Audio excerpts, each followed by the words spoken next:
On to our next probability distribution, the log normal distribution. We spend a lot of time with the normal distribution only because it is such a big distribution in finance. It has a lot of applications, and we're going to see it a lot at level 2 and at level 3. The log normal distribution we see again at level 2 in derivatives with the Black-Scholes-Merton model for pricing out options. So this is what the log normal distribution looks like. A couple of things to note. First of all, it is bounded below by 0. So it can't take on negative values. And it is right skewed. And this is the mean of the distribution is mean plus half of the variance. It's a power term to the E function.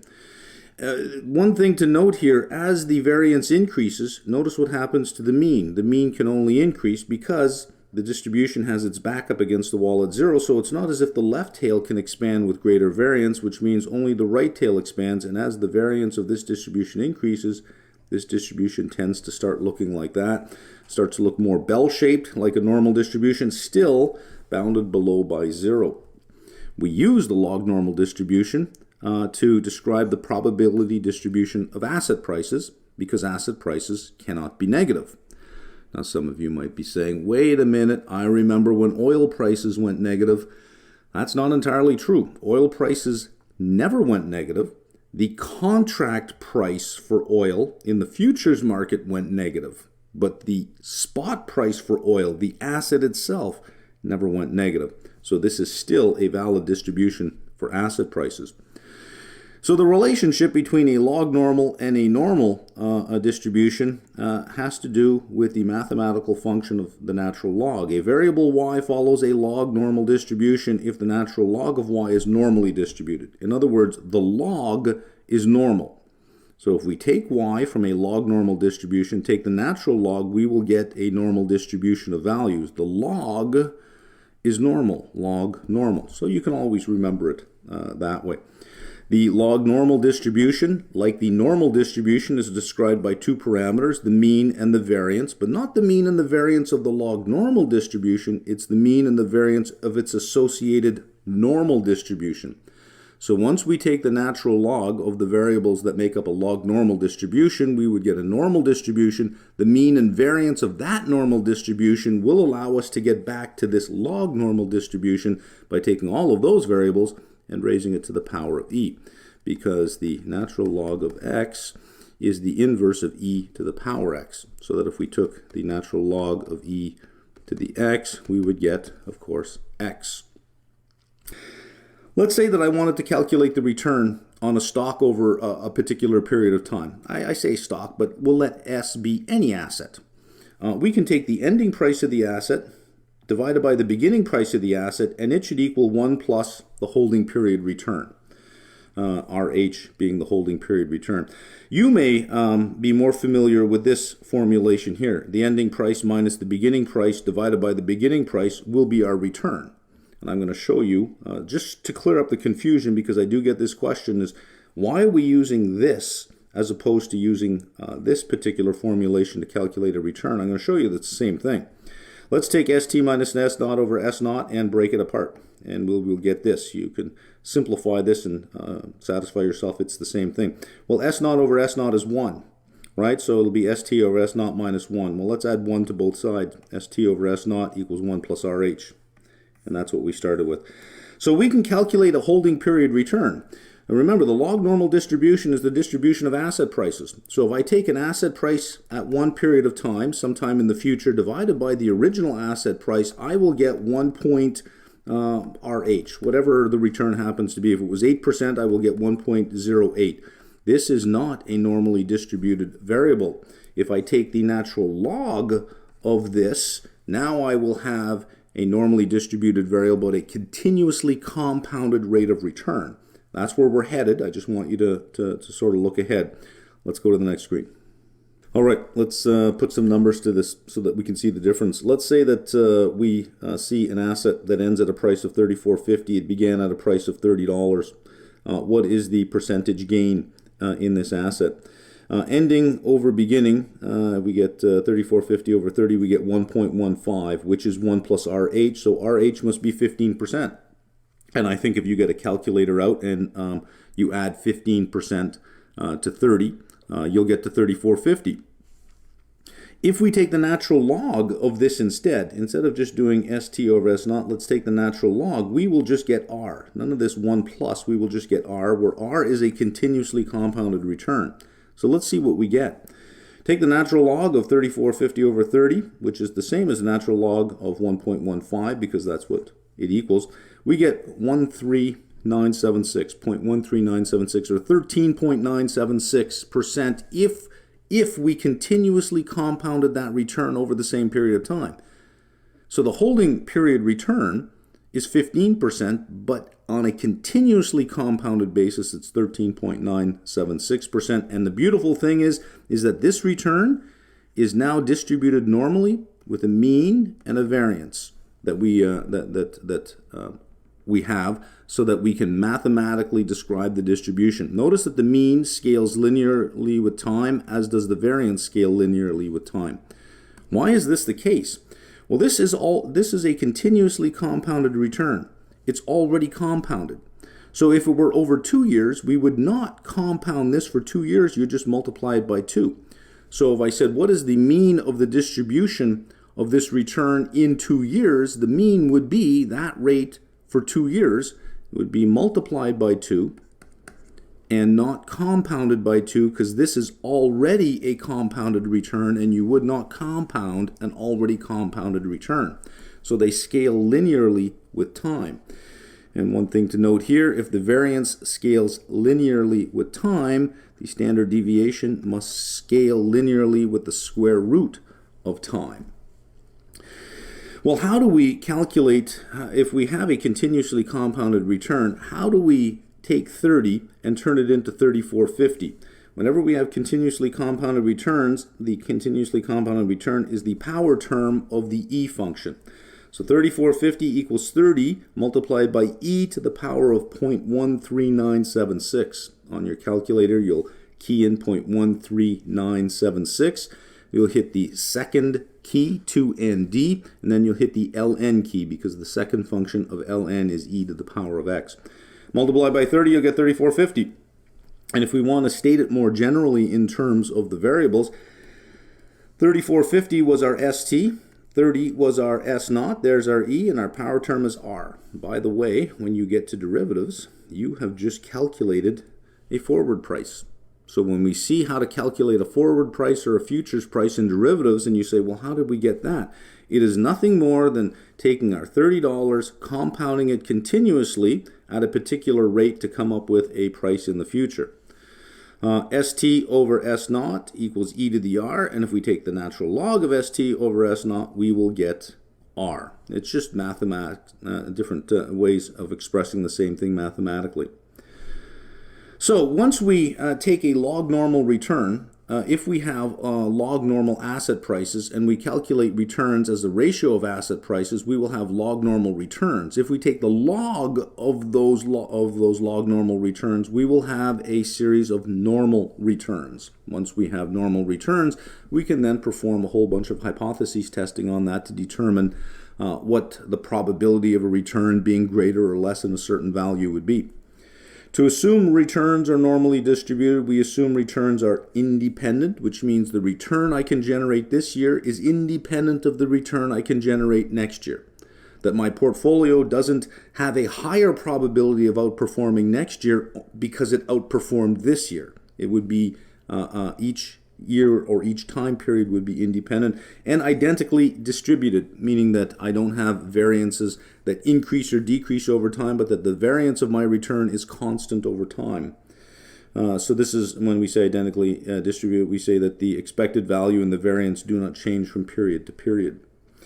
So while ST is equal to S naught 1 plus the holding period return compounded, with continuous compounding, ST is equal to S naught E to the power of RT. This is the holding period return. T is the number of periods we want to compound the return. If, for a continuously compounded return, we have multiple periods, it's just E to the power of RT. Remember, It scales linearly with time. There is no compounding because R is already continuously compounded. We just multiply it by T. Let's define the term volatility. This is a term you're going to hear often throughout the curriculum at all 3 levels. When we say volatility, we're specifically talking about the annualized standard deviation of the continuously compounded daily returns of the underlying assets. So let's take the VIX index, which is a volatility index. The underlying of the VIX is volatility on the S&P 500. So we'll take the last year of S&P 500 closing prices, and there's about 250 of them because there are no weekends or holidays trading. So we'll have this return series. Then we will take the natural log of the daily returns. So what we'll be left with is a series of returns that are continuously compounded. We'll take this return series. These are daily returns that are continuously compounded. We'll find the standard deviation of this series, the standard deviation of the continuously compounded daily returns of the underlying asset. Once we have that standard deviation, we will annualize it. And I'll show you how to annualize it down here. Since R, the continuously compounded return, is distributed normally with a mean that scales linearly with time and a variance that scales linearly with time, as I've said on the previous screen, the standard deviation will scale linearly with the square root of time. So both the mean and variance of R scale linearly with time, but the standard deviation scales linearly with the square root of time. If that's the case, how do we annualize the standard deviation? If we have daily volatility of 0.01, we have annualized volatility of 0.01 multiplied by the square root of time. We take 250 because we assume we have 250 trading days in the year. Take 365, take off 104 weekends, then take off all the days that the exchange is closed for holidays. You get to 250. You actually get to 252, but they just rounded off to 250. You get 15.81%. So when we hear that volatility on the S&P 500 index is 15.81%, we know we got there by taking the annualized standard deviation of the continuously compounded daily returns for the last year on that asset. We're going to do a walkthrough of example 8, but I want to give you one quick look ahead of why we did all this work on the log normal distribution and why this is going to be important. In level 2, in the derivatives section, we're going to be introduced to the Black-Scholes-Merton model, and that gives candidates a whole bunch of problems because we have to calculate something called D1. Which is a really ugly formula that looks like this. It's the natural log of ST over X minus R plus the variance squared over 2 multiplied by time over that. And candidates look at that and say, well, I can only memorize that. That's all I can do. This is a z-score. We've already seen how to calculate a z-score. It is the value of x that we expect minus the mean divided by the standard deviation. Well, we've already said that for a continuously compounded returns, because we have to have normal variables. This x has to be normally distributed, this mean has to be normally distributed, and that would be the variance, the standard deviation of those normally distributed variables. Well, the standard deviation scales with the square root of time. That takes care of the denominator. How do we get this and how do we get this? Let's deal with the mean first. We said that the mean of a log normal distribution, is equal to the mean plus 0.5 times the variance squared. So if we take the natural log of e, the natural log of anything e to the x is simply x, that would be our mean. So r plus variance squared over 2, mu plus variance squared over 2, r is the risk-free rate. That takes care of this term. X, well, we showed that st over s naught would give us rh, but we need a continuously compounded return, so we take the natural log of st over s naught. There's your first term. When you get to the Black-Scholes-Merton model and you look at D1, you say, that's ugly. That is nothing more than a z-value, which looks like this, which we've already calculated, except we're taking values from a log normal distribution, and when we take the log of those values, we will get a normally distributed variable, thereby giving us the ability to calculate a z-value and use the normal distribution to calculate the probability that the option will finish in the money or not. Nice look ahead. So sometimes I find that if I know where I'm going, then I can understand why I'm spending time doing stuff I'm doing today, because I know it's a building block for something in the future. Great, we've got that. Let's do our walkthrough of example 8. All right, this example walks us through calculating the volatility of share price. And, a big question off the top is, why go through all of that trouble when couldn't we just use the stock prices to do that? Well, remember, asset prices are not distributed normally, so that standard deviation wouldn't mean anything. We couldn't do much in terms of measuring our expected return or probabilities of certain returns with a log normal distribution. We need a normal distribution, so we first have to calculate a series of continuously compounded returns, and then from there, those are normally distributed. From there, calculate a standard deviation that behaves well in terms of a normal distribution. Suppose you are researching Astra International and are interested in Astra's price action in a week in which international economic news had significantly affected the Indonesian stock market. You decide to use volatility as a measure of the variability of Astra shares during the week. The following shows closing prices during that week. We have Monday, Tuesday, Wednesday, Thursday, Friday. 69.50 to 7 to 68 to 66 to 63.50. Use the data provided to do the following. Estimate the volatility of Astra shares, annualize volatility on the basis of 250 days in a year, and identify the probability distribution for Astra share prices if continuously compounded daily returns follow the normal distribution.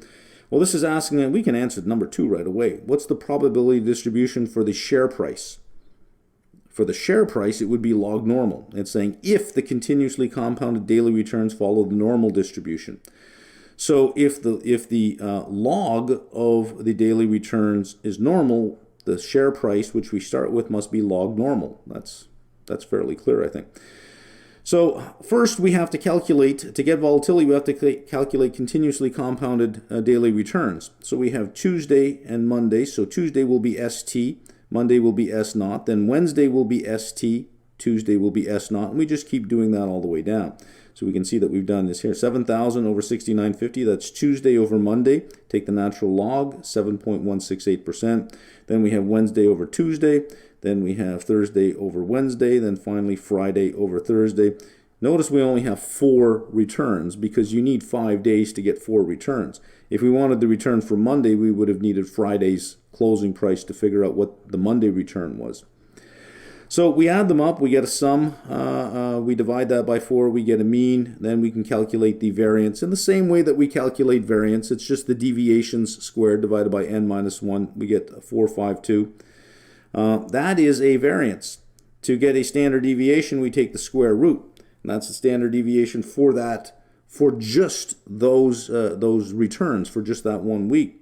These are daily returns. Remember, we calculated the daily return, found the standard deviation. So that's just a daily standard deviation given the sample that we had. Standard deviation of continuously compounded daily returns is 0.021261. Equation 9 states that the variance of a continuously compounded return over a specific period of time scales linearly with the square root of time. In this example, standard deviation is the sample standard deviation of 1 period continuously compounded returns. Thus, sigma hat refers to 0.0212621. If you're thinking, what does all this mean? It's just mathematical writing. It's just an author writing in a mathematical way, stating every sentence. We haven't said anything new here. We want to annualize, so the horizon t corresponds to 1 year. Because our estimate is in days, we set t equal to the number of trading days in the year, 250. The important point is we do this. We take our daily standard deviation, and this is the standard deviation of the continuously compounded returns multiplied by the square root of 250. There's our annual volatility, 33616.5. That's as far as we have to go in this example. It's just an example of showing how we get from these closing prices to a measure of volatility. We can't just use these prices. We have to first convert them into something that would be normally distributed, which is a continuously compounded return. Once we have a normal distribution, we can then calculate the standard deviation of that. Monte Carlo simulation. Step number 1, specify the quantity of interest. I should give you a high-level view of what we're going to do here. What we're going to do is we're going to say, listen, we have a number of variables. We know how these variables behave based on the distribution of their variables. There are some common probability distributions that describe their behavior. Well, what are the possible pathways that something can take? Rather than having these linear projections, we might say, but these variables can all take on different values based on their distribution. What if they all took on different values all at the same time? And let's repeat that process again and again and again and again and again. And we'll look at the outcome, and the average of that outcome should be what we would expect would be the mean value in the future. This is what we're going to do. The reading gives an example as it gives you Monte Carlo simulation. I'm going to give you an example of what's called capital sufficiency analysis, which you'll see at level 3. And Monte Carlo simulation is used to arrive at values of capital sufficiency analysis. That's basically saying, how much money do I need today such that I have a 95% probability of meeting my goals in the future if this is the return on my portfolio and the standard deviation? And so we'll see how that's done. Number 1, specify the quantity of interest. And our quantity of interest here is the market value of our portfolio in 10 years. We need a certain amount of money in 10 years, good enough. Specify a time grid. And these are K subperiods with delta T increment for the full time horizon. Okay, so 20 subperiods.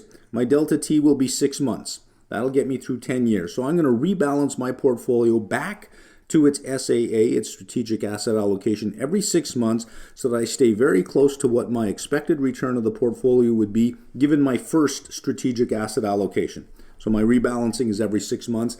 So let's do simulated periods 6 months at a time.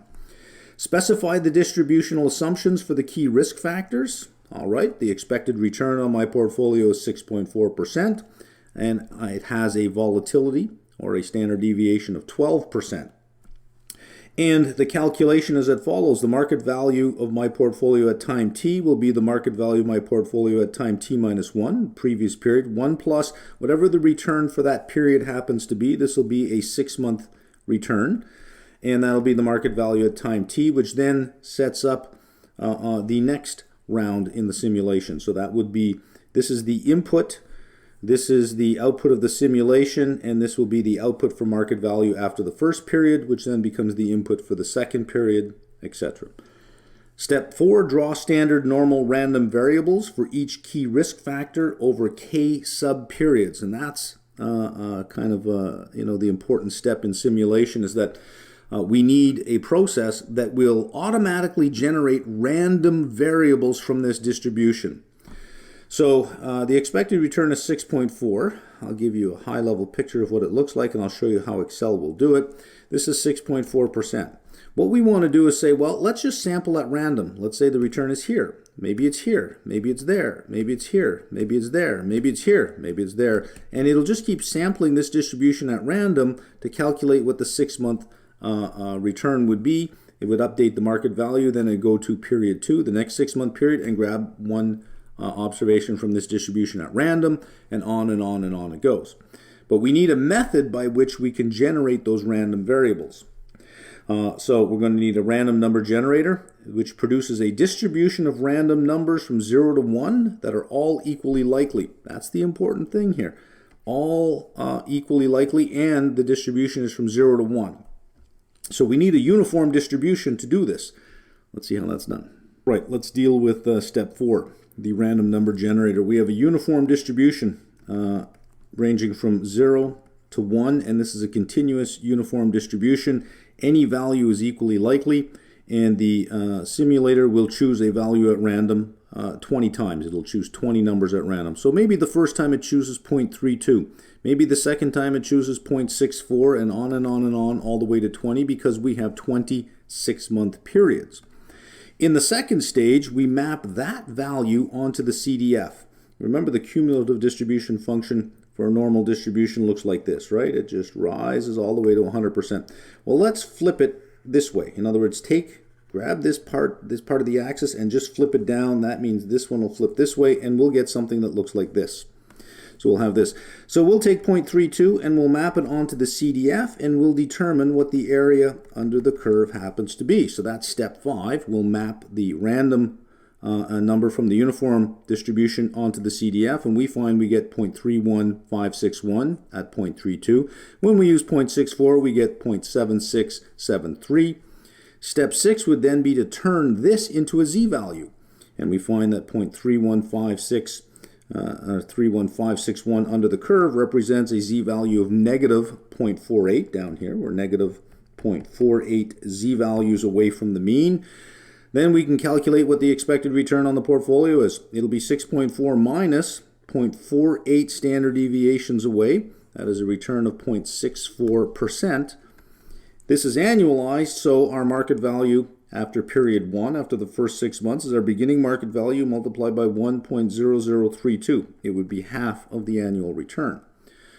For the second one, we have 0.64. We map that down to the CDF. We figure out the area under the curve for the CDF, and we're getting 0.7673, or 76.73% of the area is under the curve. We'll calculate a z-value for that. The z-value that we arrive at is 0.73. So our expected return is 6.4% plus 0.73 standard deviations above. We get 15.16. That's annualized, so we divide it by 2 to get our second 6-month period. And we'll do this 20 times to get 20 returns, and we'll end up with market value of portfolio at time 20. Great. Now do it again 1,000 times. So what's going to happen is, and I'll erase this, so what we're going to get over time is something like this. We're going to get a distribution, and after we've done our first run, in other words, we've done 10 years, 26-month returns, we will have a market value of our portfolio at time 20. There it is. Then we do it again. There it is. Then we do it again. That'll be the market value. Then we do it again and again and again and again and again. What you will get is something that draws out a normal distribution. I'll show you on the next screen what we do with that normal distribution. Right, there is our normal distribution that we drew out on the previous screen. This is the distribution of all possible market values of our portfolio at year 10. Let's look at the mean of that distribution. We could have arrived at the mean of that distribution by taking our market value of our portfolio today and compounding it, and we said our expected return was 6.4%. We could have compounded at 6.4% for 10 years and come up with this estimate. So what was all this distribution and simulation all about if we could just forecast what the market value of our portfolio would be? This is called a point estimate. It's the middle of that distribution. So by saying that that would be the market value of our portfolio in 10 years, we would be saying that with 50% confidence, because 50% of the time we would be above that value and 50% of the time we would be below that value. But one of our objective is this. We need the market value of the portfolio to be 2 million in 10 years with a 95% probability of success.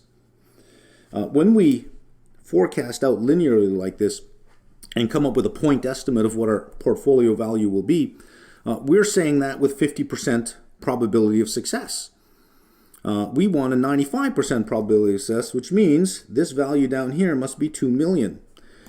So once we simulate what the distribution will look like, we know this distance, what we can do is we could take a market value of our portfolio today and figure out, well, what growth rate at a minimum has to happen such that we get to this number that this distribution represents 95% probability of success, only 5% probability of failure.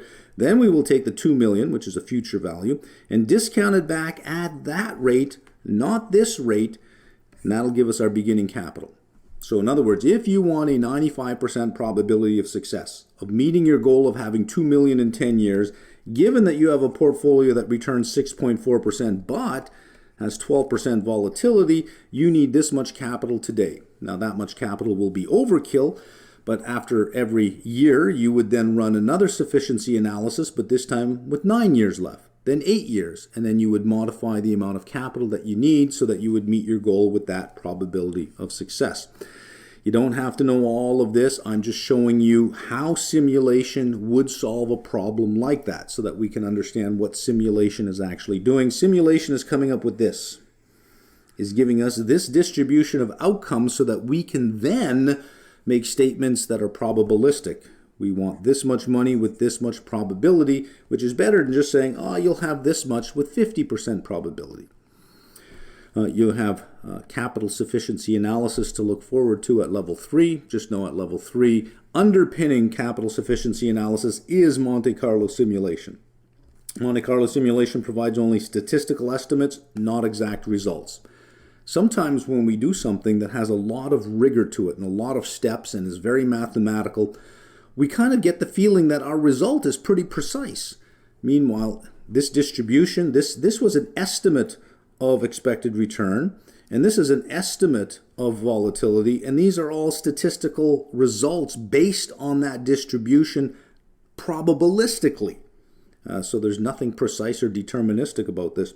Also, it does not support any cause and effect conclusions because it's really just probabilistic. And if we have multiple variables involved, we're talking about correlation between variables, but it does not say that one variable causes another variable. Okay, we're going to move on now to different methods of sampling that fall under the umbrella of resampling.